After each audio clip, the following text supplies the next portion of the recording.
ইন্নাল্লাযীনা ইয়াতলুনা কিতাবাল্লাহ। নাম্বার 2 হলো নামাজ যারা কায়েম করবে। নাম্বার 3 হলো যারা প্রকাশ্যে অপ্রকাশ্যে, যারা গোপনে প্রকাশ্যে যারা ব্যয় করবে, খরচ করবে, তাদের সম্পদ কার পথে বলেন? আল্লাহর পথে। এই 3টা কাজ যারা করবে তাদের ব্যবসায় কোনোদিন কোনো লস হবে না। জোরে বলি সুবহানাল্লাহ। কোরআন নিয়ে আমাকে আপনাকে থাকতে হবে। আজকে গোটা পৃথিবীতে মুসলমান নির্যাতিত, নিপীড়িত, নিষ্পেষিত, পদদলিত, লাঞ্ছিত, বঞ্চিত। কেন?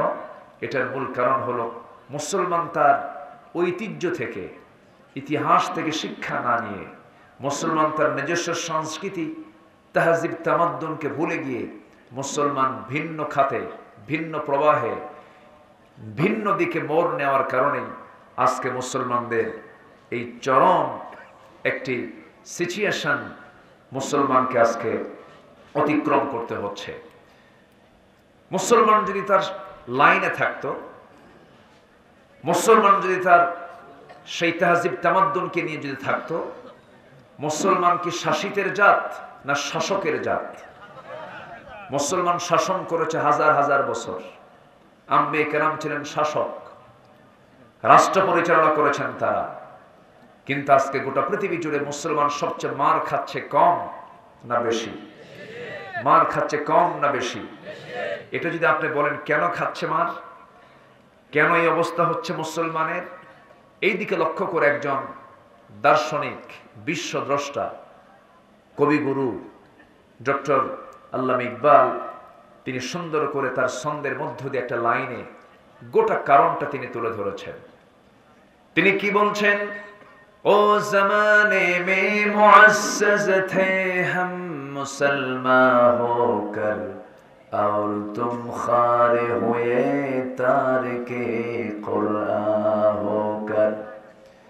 সে যুগের মানুষেরা কোরআনে কারীমকে মেনে নিয়ে, কোরআনে কারীমের ইত্তেবা করে গোটা পৃথিবীর সম্মানের উচ্চাসনে সমাসীন হয়েছিল। আজকের পৃথিবীর মুসলমানরা কোরআনকে ছেড়ে দেওয়ার কারণে গোটা পৃথিবীতে আজকে লাঞ্ছিত, বঞ্চিত, ঘৃণিত জাতিতে রূপ নিয়েছে। যেখানে প্রতি 4 জনে একজন মুসলমান, 180 কোটি মুসলমানের দুনিয়া, 56টি মুসলিম রাষ্ট্র। ধনীর তালিকায় 10টি দেশের যদি তালিকা করা হয়, প্রথম দিকের 4-5টা দেশই হবে মুসলিম দেশ। জ্বালানি, সম্পদ, প্রাকৃতিক সম্পদ, সব দিক থেকে মুসলমান বিশাল সম্পদের মালিক হওয়ার পরেও আজকে গোটা পৃথিবীতে মুসলমানের রক্ত নিয়ে হোলি খেলা হচ্ছে। কেন? সবচেয়ে বড় সংকট হলো মুসলমান ইসলাম থেকে ছিটকে পড়েছে। আসতে বলবেন না, জোরে বলুন ঠিক কিনা? তার বড় প্রমাণ হলো সকল কুফরি শক্তি, ইহুদি, খ্রিস্টান সব এক হতে পারলেও আজকে মুসলমানকে একটা প্ল্যাটফর্মে আসতে পেরেছে না। ফিলিস্তিনে হামলা হয়, যে বিমান হামলা করা হচ্ছে, যে তেল ব্যবহার করা হচ্ছে, এই তেল কার? মুসলমান যদি বেশি না, আরব গালফ, এরা যদি বলতো আমরা তেল দেওয়া বন্ধ করলাম, সব বন্ধ হয়ে যেত। কিন্তু ইহুদিদের 5-8 কিছু মুসলিম নামধারী গোলাম আছে না নয়? আছে। দুঃখের বিষয়, আমরা অনেকেই সস্তায় জান্নাত খুঁজি। জান্নাত এত সস্তায় খুঁজে পাওয়া যাবে না। জান্নাতের পথ কুসুমাস্তীর্ণ নয়। জান্নাতের পথ হলো কণ্টকাকীর্ণ, অনেক বাধা, বিপত্তি, মুসিবত, পরীক্ষা দিয়ে জান্নাতের রাস্তায় উঠতে হবে। অনেক কথা আছে, আস্তে আস্তে করে আমি আলোচনার দিকে চলে যাচ্ছি। কষ্ট হচ্ছে না তো? শুরু করেছি সূরা নিসার একটা আয়াত থেকে। নিসা মানে হলো নারী জাতি, সূরার নাম হলো নারী, কিন্তু বসে আছি কারা এখানে? পুরুষ। তাহলে এখন কি করবেন বলেন? হ্যাঁ, কি কষ্ট পাচ্ছেন নাকি আপনারা? কি মেয়েদের পছন্দ হয় না আপনাদের? তো তাহলে তো ভালো। এখন পুরুষ নামে তো কোনো সূরা নাই। গোটা কোরআনের 114টা সূরার ভিতরে আপনি খুঁজে বের করেন নিসা মানে নারী জাতি সূরা আছে, পুরুষ জাতি রিজাল নামে কোন সূরা কোরআন শরীফে নাই। এখন বলবো কেমনে বলে, নাই তো। গোটা পৃথিবীতে আজকে নারীদের পদচারণা কম না বেশি? আসতে বলে কম না বেশি? নারীর প্রয়োজন তো আছে, প্রয়োজন আছে না নাই বলেন? আচ্ছা, বইয়ের কথা শোনেন না আপনারা? হ্যাঁ, বইয়ের কথা শোনেন না? অনেক চুপচাপ আছেন, মানে মনে শোনেনি না মনে হয় নাকি? বইয়ের কথা শোনেন না? শুনেছেন মুহাম্মদ সাল্লাল্লাহু আলাইহি ওয়াসাল্লাম, শুনবেন না কেন? শুনতে হবে, কিন্তু সেটা কি লিগ্যাল কথা না ইল্লিগ্যাল কথা? লিগ্যাল কথা শুনতে হবে। এক রাজা প্রজাদের মাঝে ঘোষণা করছে যে প্রজা বইয়ের কথা শোনে তাকে একটা করে ডিম দেওয়া হবে, আর যে প্রজা বইয়ের কথা কখনো শোনে নাই তাকে একটা করে ঘোড়া দেওয়া হবে। সারাদিন চলে গেল, বইয়ের কথা শোনে না এমন লোক খুঁজে পাওয়া যাচ্ছে না। এমন সময় বিকেল বেলা একটা বেচারি এসে বলতেছে, রাজামশাই, জীবনে আমি বইয়ের কথা কোনোদিন শুনি নাই। তাই? রাজা বলতেছে, আস্তাবল থেকে একটা ঘোড়া তোরে দিয়ে দিলাম, যা নিয়ে যা। ঘোড়া একখান নিয়েছে, বাড়িতে পৌঁছে গেছে। বউ বলে, এই ঘোড়া পাইলা কোথায়? কে রাজামশাই আমারে দিল। কেন দিয়েছে? আমি বইয়ের কথা শুনি না। তো বউ বলতেছে, তুমি ঘোড়া আনলা, এটা কোনো ঘোড়া হলো? ঘোড়াটা আনছো কালো ঘোড়া, কালো কোনো কালার হলো নাকি? যাও ঘোড়া পাল্টায় লাল ঘোড়া নিয়ে আসো। আচ্ছা ঠিক আছে। এবার চলে আসছে, এসে বলতেছে, রাজামশাই, ঘোড়া তো হলো না। ঘোড়া নিয়ে গেছে ঠিক, কিন্তু ঘোড়া তো কালো হয়েছে, লাল ঘোড়া হলে ভালো হয়। তোর এই পরামর্শ দিল কে? বউ আমার শিখাইয়া দিল। রাজা বলে, ঘোড়া থুইয়া ডিম নিয়ে যা।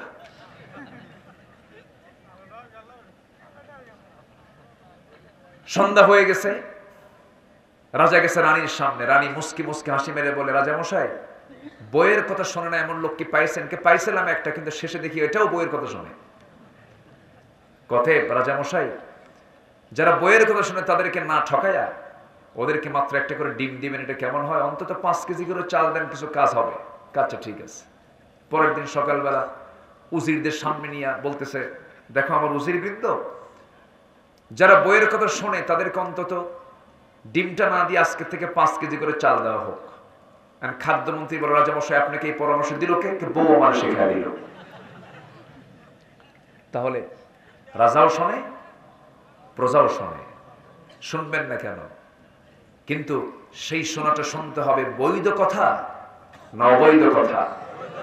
বৈধ কথা না অবৈধ কথা? বৈধ কথা শুনতে হবে। নিসা থেকে আমি আলোচনা শুরু করেছি অলরেডি। আল্লাহ তাআলা আমাকে আপনাকে মনোযোগ দিয়ে আমলের নিয়তে শোনার তৌফিক দান করুন। জোরে বলি আল্লাহুম্মা আমিন। আরো জোরে আল্লাহুম্মা আমিন। আল্লাহ রাব্বুল আলামিন সুন্দর করে বলছেন, আমাদেরকে জানিয়ে দিচ্ছেন, ইন্নাল্লাহা ইয়া'মুরুকুম আন তু'আদ্দুল আমানাতি ইলা আহলিহা ওয়া ইযা হাকামতুম বাইনান নাসি আন তাহকুমু বিল আদল ইন্নাল্লাহা নি'মা ইয়া'ইযুকুম বিহি ইন্নাল্লাহা কানা সামিআন বাসীরা। জোরে বলুন আল্লাহু আকবার। আল্লাহ রাব্বুল আলামিন তোমাদেরকে অর্ডার দিয়েছেন, তোমরা কি করবে? তোমরা তোমাদের আমানতটা ঠিক রাখবে। আমানত মানে যার যে হক, সে হক তার কাছেই ফেরত দিয়ে দেবে। আমানতের কখনো তোমরা খেয়ানত করবে না। যার আমানত ঠিক আছে, তার ঈমানটা ঠিক আছে। লা ঈমানা লিমান লা আমানাতা লাহু। তার ঈমান নাই যার আমানত ঠিক নাই। আমানতের ব্যাপারে ইসলামের গুরুত্ব সবচেয়ে কম না সবচেয়ে বেশি? সবচেয়ে কম না সবচেয়ে বেশি? ইমানদারের যতগুলো গুণ আছে এই গুণগুলোর মধ্যে একটা গুরুত্বপূর্ণ গুণ হলো আমানতের খেয়ানত করা, আমানত রক্ষা করা, আমানত রক্ষা করা। আল্লাহ রাব্বুল আলামিন ইমানদারদের গুণ কি কি হবে বিভিন্ন জায়গায় বর্ণনা করেছেন। ইমানদের গুণগুলো কি কি মুমিনুন খুঁজলে পেয়ে যাবেন, সূরা মুমিনুন পড়বেন পেয়ে যাবেন।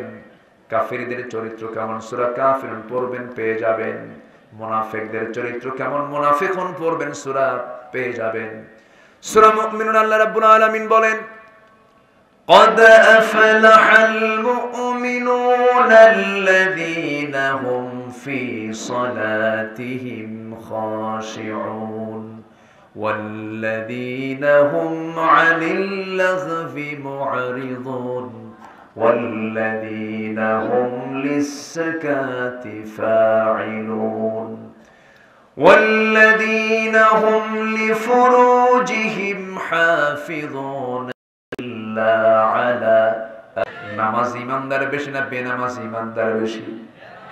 বেনামাজি আবার ইমানদার, কিন্তু বেনামাজি আবার ইমানদার।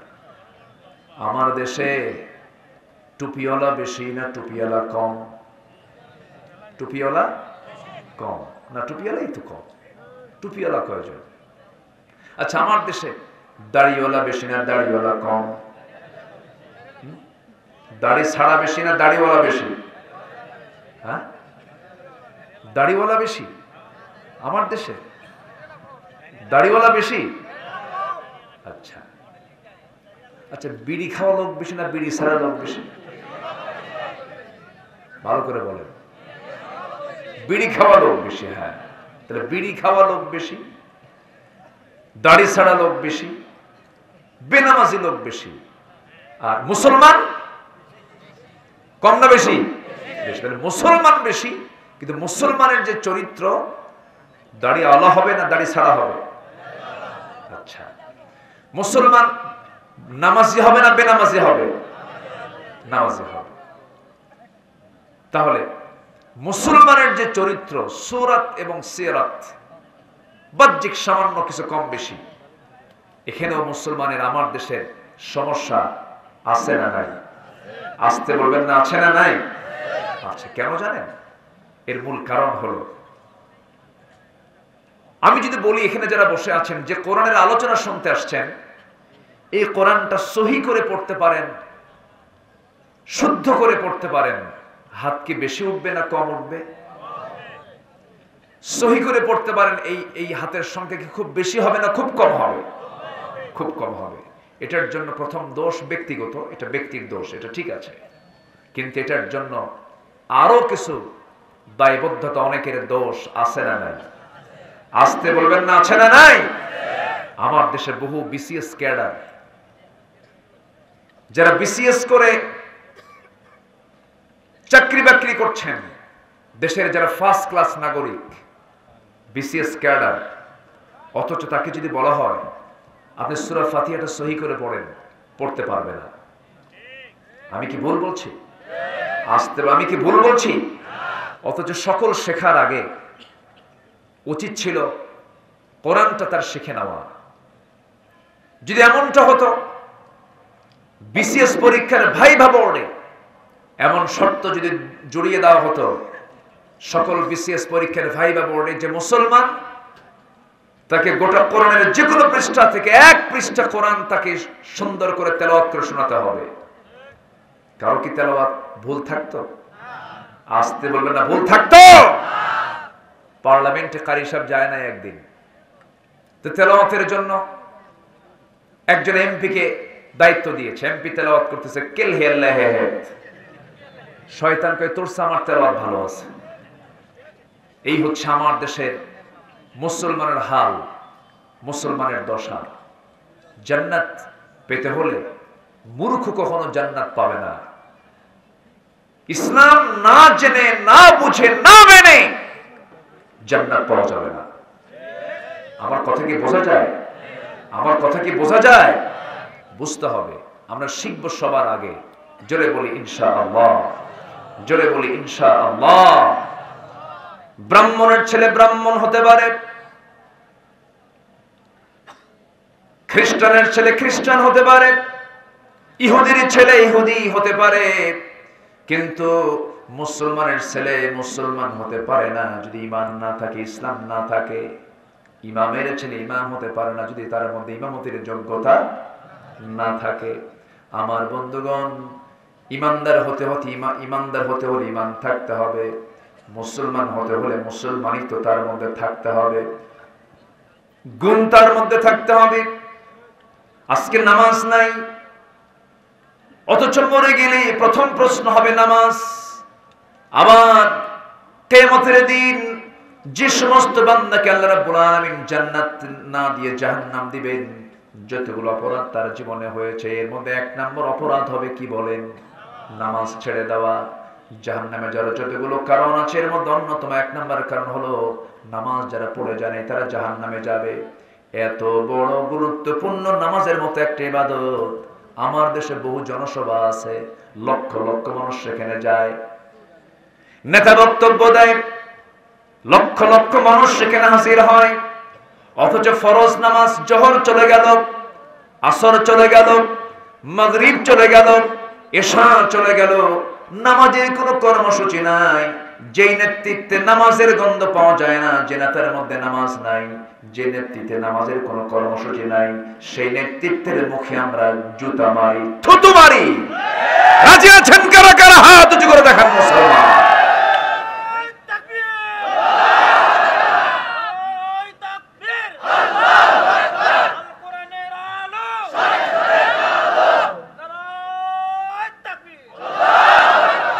কারণ যে আমাকে জান্নাতের পথ দেখাবে না, তার সঙ্গে আমার সম্পর্ক রাখার কোনো প্রয়োজন, তার সাথে আমার সম্পর্ক রাখার কোনো দরকার নাই। সম্মানিত ভাইয়েরা, তাহলে আমার আপনার সকল কর্মসূচির আগে 1 নম্বর কর্মসূচি হলো আজান হলেই কিসে দাঁড়ানো? কোথায় চলে যাওয়া? আসতে বলুন, কোথায় চলে যাওয়া? শুধু মসজিদ বৃদ্ধি হলে হবে না। আমার দেশে মসজিদ বেশি না মুসল্লি বেশি? বলেন বলেন। আমার দেশে মানুষ বেশি না চোর বেশি? ভালো করে বলেন। আচ্ছা, যে নামাজ পড়ে না তার সে কি ছোটখাটো চোর? এখন বলেন, আমার দেশে মানুষ বেশি না চোর বেশি? যে আল্লাহকে যে ফাঁকি দিতে পারে সে তো জনগণের টাকাও মারতেই পারে, সে নিজের দেশের টাকা বাইরে পাচার করতেই পারে। কষ্ট পাচ্ছেন?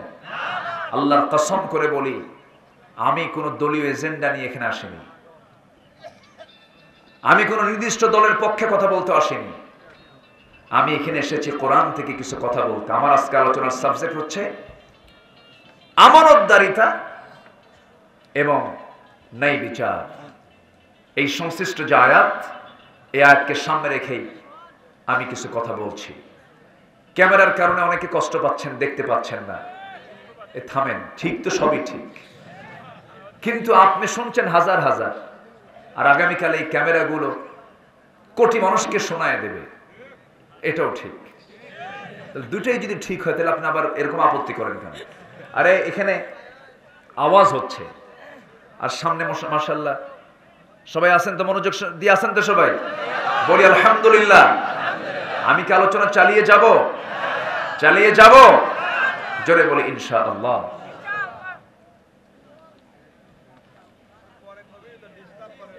আমার কি কিছু বলবেন? চলে যাবেন? এখন মানে আমি প্রধান অতিথিকে সম্মান, অবশ্যই উনি তো আমাদের চিফ গেস্ট, অবশ্যই তিনি সম্মানিত, অবশ্যই তিনি আমাদের বরেণ্য মেহমান, কিন্তু কমিটিদের একটু মনে হয় মিস্টেক হয়ে গেছে। সেটা হলো আমার একটু আগে দেওয়া অথবা আমার শেষে দিলে, হয়তো মোনাজাতের আগ দিয়ে দিলে ছন্দপতনটা হতো না। তো সৌন্দর্যের একটা খেলাফ হোক, আমার মনে হয় আমি এটা চাচ্ছি না। আমি বেশিক্ষণ বলবো না, সামান্য একটু কথা বলি, আমি আপনাকে দিয়ে দেবো ইনশাল্লাহ। আপনিও থাকেন, আমরা দুজন একসঙ্গে যাই না, কি আছে? হ্যাঁ, অতিথি তো আমাদের সবার থাকা দরকার, তাই না? সবই তো ঠিক, কিন্তু সমস্যাও আছে। আমি সব দিকে চিন্তা করছি। কারণ সবার তো একটা ব্যস্ততা থাকে। উনি হয়তো বাই প্রেসারে বলে ফেললেন, কিন্তু কষ্ট পেলে আমি মাফ চাই। আচ্ছা, মুক্তাজায়ে হাল অবস্থার পরিপ্রেক্ষিত তো একটা আলোচনার ঠিক একটা পয়েন্টে এসে থেমে গেলে আবার একটু আল্লাহর কালাম তো, আমি জাস্ট মূল জিস্ট কথাগুলো বলি, আমরা শেষের দিকে যাব। ওয়ামা তাওফীকি ইল্লা বিল্লাহ। আমি এখানে এসেছি 8টায়, আমার প্ল্যান ছিল আমি 9টায় উঠবো অথবা 9:30টায় উঠবো, কিন্তু উঠতে উঠতে আমার দেশে হয় কি জানেন, প্রধান বক্তাকে এমন সময় তুলে দেয় যে সময় যাওয়ার সময় হয়। মানুষ যখন চলে যাওয়ার সময় হয় সেই সময় প্রধান বক্তাকে ম্যাক্সিমাম মাহফিল উঠায় দেওয়া হয়। এটা যে কত কষ্ট, এটা যে কত একটা মানে কষ্টের কারণ হয়ে যায়। মানুষের যৌবনকাল 9টা থেকে, মানুষের যৌবনকাল কেমন 25 থেকে 40 বছর, এরপর কি আর মানুষের যৌবন থাকে? চামড়া ঢিল হয়ে যায়, চোখে কম দেখে, দাঁত ভেঙে যায়, দাঁতগুলো পড়ে যায়। তো মাহফিলের মূল যৌবন হলো সর্বোচ্চ 9টা থেকে 11টা। সেই যৌবনকাল পার করে আমি উঠছি বুড়াকালে। এখন এই সময় কিছু কথা, যেহেতু সবাই আছেন, আমি খুবই খুশি, আনন্দিত যে একজন লোকের কোনো নড়াচড়া আমি লক্ষ্য করছি না। বলি আলহামদুলিল্লাহ, জোরে বলি আলহামদুলিল্লাহ। আমি মাহফিলের বৃহত্তর স্বার্থের দিকে তাকিয়ে আমি একটু আপনাকে কষ্ট দিচ্ছি, একটু মেহেরবানি করে উনিও থাকবেন, সবাই থাকবেন, সবাই থাকবেন না ইনশাআল্লাহ? আমরা শেষ কাজ করব কি দিয়া বলেন? এই সে মোনাজাতের ঠিক আগে আজকে মাহফিলের প্রধান অতিথি তিনি কিছু সালাম সৌজন্য বিনিময় করবেন, এটাও তার মূল্যবান কথা আমরা শুনবো। জোরে বলি ইনশাআল্লাহ। আমার দিকে তাকান। তাহলে আমার আলোচনা আজকে কোন সূরা থেকে বলেন তো? পুরুষ সূরা না মহিলা সূরা? মহিলা সূরা। আমার ভাইয়েরা, যদিও মহিলা সূরা, কিন্তু আমি যেখান থেকে তেলাওয়াত করেছি সেই তেলাওয়াতকৃত আয়াতের ভিতরে মেয়েদের কোনো প্রসঙ্গ যদিও আসে নাই, কিন্তু প্রত্যেকটা জায়গায় বিচারের কথা আছে না নাই? আমানতদারিতার কথা আছে না নাই? শুধু পুরুষরা আমানত রক্ষা করবে, মেয়েদের আমানত রক্ষা করার কোনো দরকার নাই মনে হয়।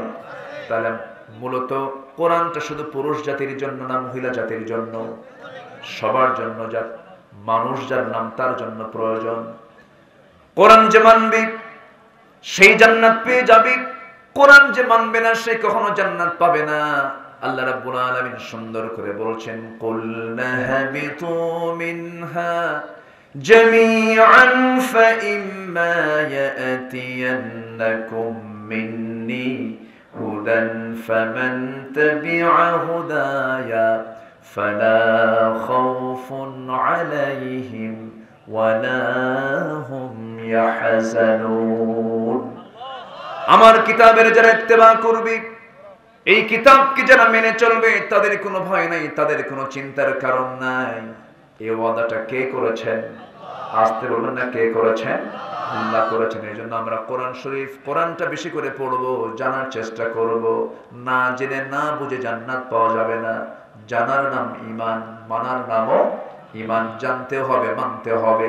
প্রথম হুকুম কিন্তু আল্লাহ রাব্বুল আলামিন নামাজের কথা বলেন নাই, প্রথম হুকুম কিন্তু রোজার কথা বলেন নাই, প্রথম হুকুমটা দিয়েছেন পড়ো। প্রথম হুকুমটা কি বলেন?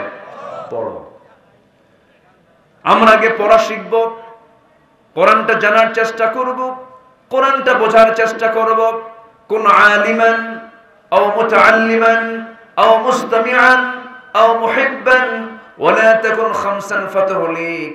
নিজে আলেম হও, অথবা আলেমের বাবা হও, অথবা তার অনুসারী হয়ে যাও, অথবা তার প্রিয়ভাজন হয়ে যাও। ওয়ালা তাকুন খামসান ফাতহুলিক, পঞ্চমটা হয়ে যেন ধ্বংস হয়ে যাবে। এই জন্য জ্ঞানী হতে বলছেন কে? আসতে বলেন না, কে? এই জন্য জ্ঞানী হব, কারণ জ্ঞান অর্জন করার মূল লক্ষ্য হলো আমাকে চিনতে হবে সবার আগে কাকে? আল্লাহকে চিনতে হবে।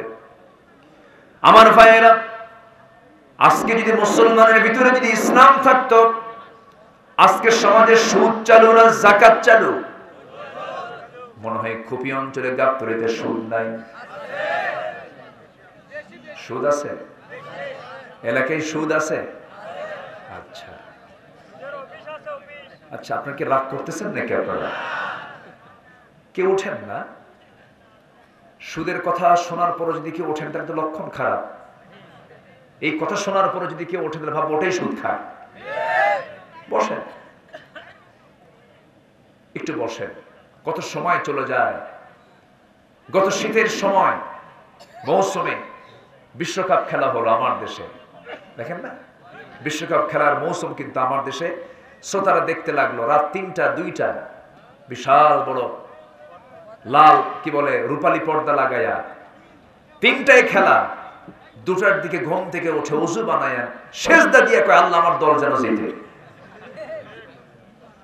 রাত ৩টার দিকে যদি আপনি খেলা দেখতে যদি আপনি পারেন, কতইবা রাত হয়েছে।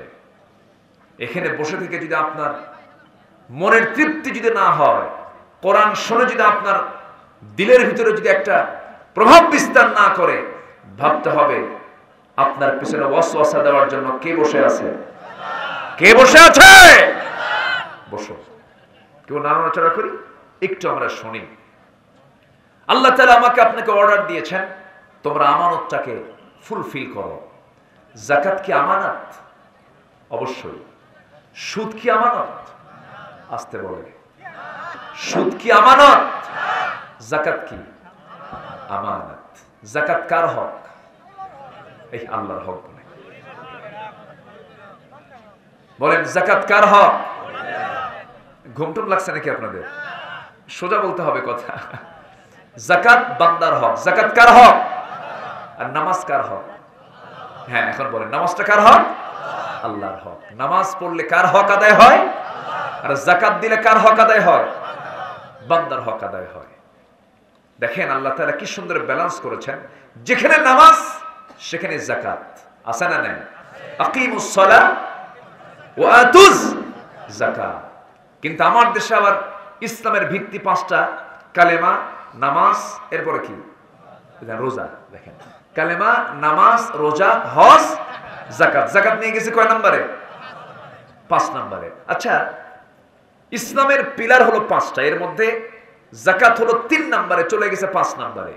যদি কোনো বিল্ডিং বানাতে নেয় কেউ, 10টা কলাম, ধরুন মাঝখানে 4টা, সাইডে সাইডে 3 6টা, এই 10টা কলামের ভিতরে সবচাইতে বেশি লোড পড়ে কোন কলামগুলোতে বলেন তো?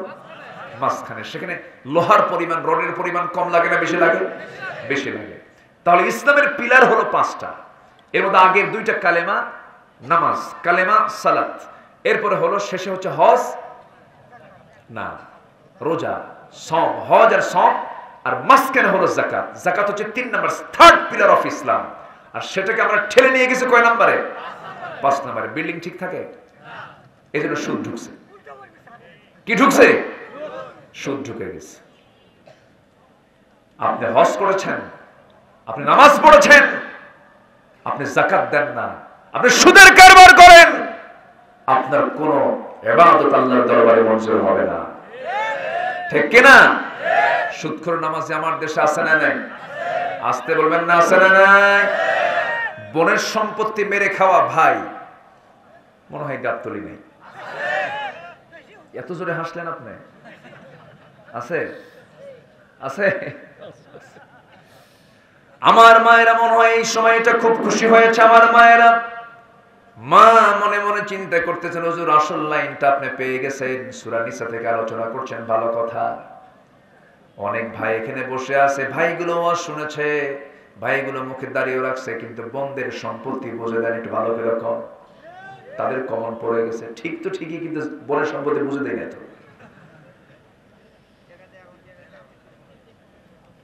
বাপ যেদিন মরে গেছি, বাপ মরে যাওয়ার সঙ্গে সঙ্গে বাবা মৃত্যুর মধ্য দিয়ে যেমন ভাই সম্পত্তির ওয়ারিস হয়ে যায়, বোন কি একটু দেরিতে হয় নাকি? না সাথে সাথেই হয়? ভাই যখন হয় বোনও তখনই হয়ে যায়, কিন্তু বাপ মারা গেছে, এক যুগ হয়ে গেছে, কিন্তু ধানী সম্পত্তি গুলো ভাইরা খায়, বোনদের বুঝে দেয় না। আছে না? বোনদের বুঝে দেয় না। যুগ পার হয়ে যায়, বলা হয় বোনদের বুঝে দাও না কেন? বোনরাও লজ্জায় কিছু বলতে পারে না।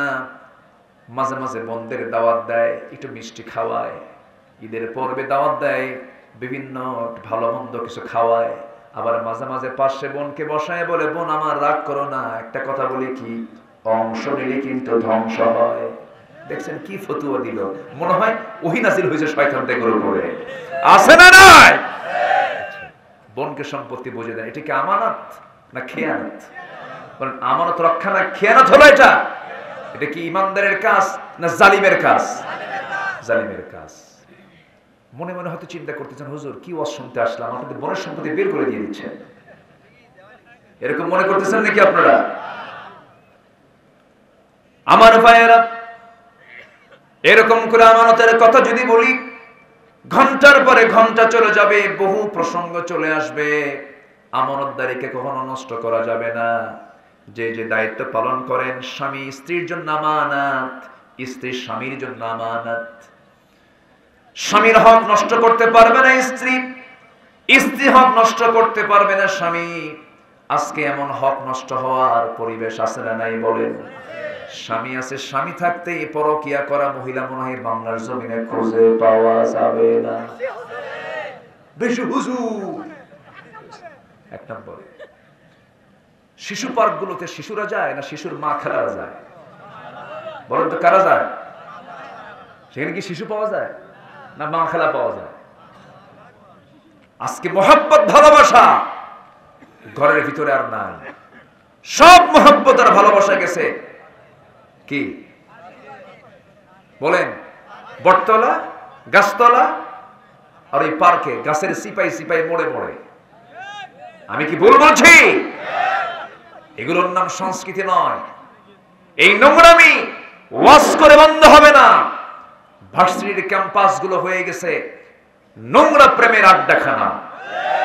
এগুলো ওয়াজ দিয়ে কখনো বন্ধ হবে না। এগুলো দেড় হাতের লাঠির শাসন দিয়ে বন্ধ করতে হবে মুসলমান। আজকে কি চলছে আজ অবলীলায়? এই সমস্ত অপকর্মগুলো আমাদের চোখের সামনে দিয়ে প্রকাশ্যে সব করছে। ছাত্র ছাত্রী নোংরামি করে, শিক্ষক পাশে দিয়ে বলে, যাওয়ার সময় বলে ভালো করে প্রেম করো, আমরা করে আসছি। আমি কি ভুল বলতেছি? যুবক, এগুলো করো না। এই নোংরামিতে পা দিও না, কোনো লাভ নাই। দেখবেন না, দেখেন না কিছু কিছু যুবক গার্লস স্কুলের সামনে যায় ইতিমের মতো বসে থাকে। আছে না কিছু? আছে না? মনে হয় বাপও নাই মাও নাই, বসে আছে। যখন বের হয় আস্তে করে পিছে পিছে যায় আর বলে একটাবার তাকাও আমার দিকে। আমি 3টা রাত আমি ঘুমাই না, আমার চোখটা কত গর্তের মধ্যে গেছে, একটু তাকাও না। এই আছে না নাই? এগুলো কি আমানত না খেয়ানত? কিছু আস্তে আস্তে করে দেখছেন, কিছু বলে না। এই আমানত না খেয়ানত? এটা আমানতের উল্টা খেয়ানত করা হয়ে যাচ্ছে। তোমার যৌবন তুমি নষ্ট করতে পারবা না। তোমার চোখ দিয়ে তুমি খারাপ কিছু দেখতে পারবা না। চোখের খেয়ানত হয়ে যাবে। খারাপ কিছু শুনতে পারবে না, কানের খেয়ানত হয়ে যাবে। খারাপ কিছু চিন্তা করবে না, তোমার বড় গুনাহ হয়ে যাবে। যুবক, তুমি মোবাইলটা পাইছো, ডিভাইসটা নিছো, ভালো কথা, কিন্তু ডিভাইসটা তোমার জন্য বড় ক্ষতিকর। তোমার জন্য যতটুকু কল্যাণ তার চাইতে ক্ষতির পরিমাণ কম না বেশি? আজকে ক্লাস 6-7 এর বইগুলোতে মেয়েদের উঠতি বয়সে কি কি বড় হয়, কি কি হয়, তার যৌবনটা কেমন করে আসে, এগুলো শিখায়। এগুলো কি শিখান লাগে না? এমনি জানা হয়ে যায়, এমনি জানা হয়ে যায়। একটা মেয়ের বয়স সন্ধিকালে সে কিভাবে বড় হয়, তার যৌবন কেমন করে আসে, এগুলো আল্লাহ পাক ন্যাচারাল শিখায়া দিয়েছেন। বিয়ে করার পর স্বামী স্ত্রী কি করতে হয়, এটা কি অভিজ্ঞতার দরকার আছে নাকি? এটা কে শিখায়া দিয়েছেন? এই ন্যাচারাল কে দিয়েছেন বলেন? আল্লাহ দিয়েছেন। কিন্তু দুঃখ লাগে এই সমস্ত নোংরামিগুলো শেখানো হয়, আবার পরের অধ্যায় লেখা আছে এসো বন্ধু হই। এসো কি হই? বন্ধু হই। সবগুলোকে আজকে গরু ছাগলের মতো নোংরার পথে